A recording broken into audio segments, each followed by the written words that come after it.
Hi, I'm Dr. Chris Ward with the Dental Implant Center of Oklahoma.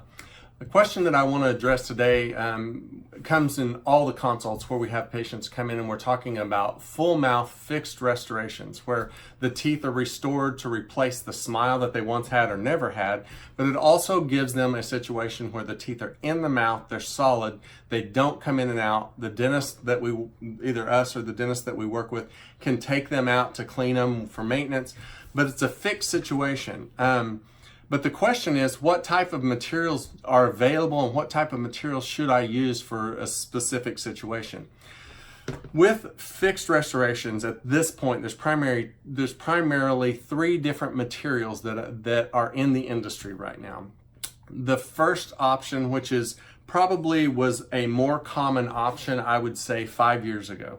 That option is where we take and place 4 or 5 implants per arch, and we custom fabricate a titanium bar that fits exactly to those implants that's screwed into those implants.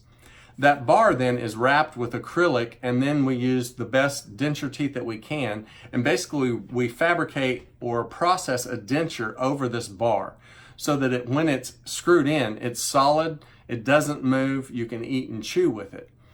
The challenge with those type of restorations are how much mechanical load and stress can it handle in terms of the way that I eat and chew, or when I have parafunction issues with grinding or clenching.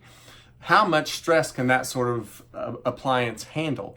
And it's different for different people, meaning if I've got an 80-year-old that is in an opposing denture, they don't use a lot of force factors on this, they're not a real big person, that type, which we'll call a hybrid, that's what we use that in this clinic, we'll use hybrid as the designation for that type of restoration.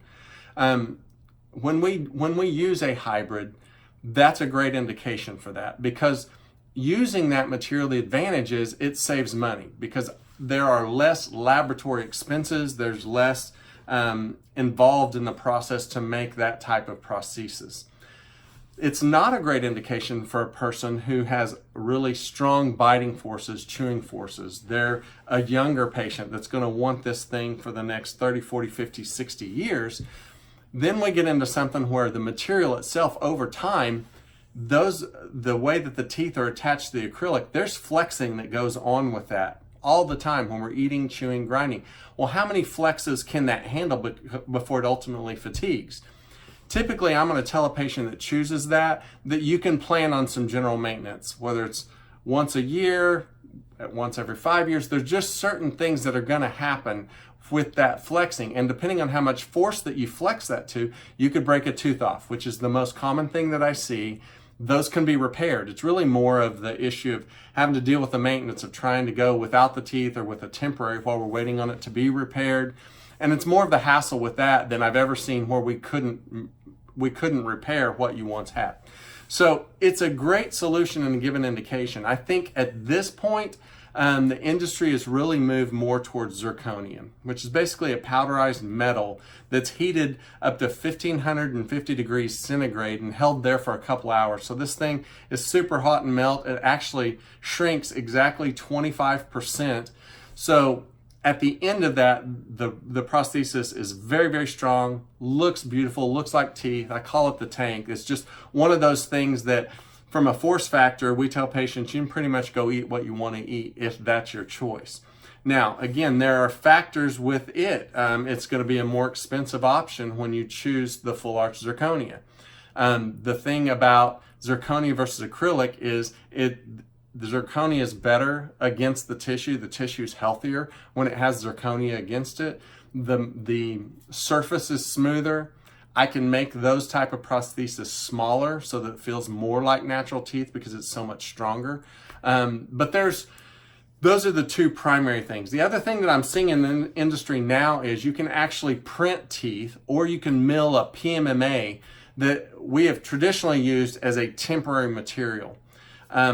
I'm not a big fan of using that as a final type of procedure. It's cheaper to fabricate at this point.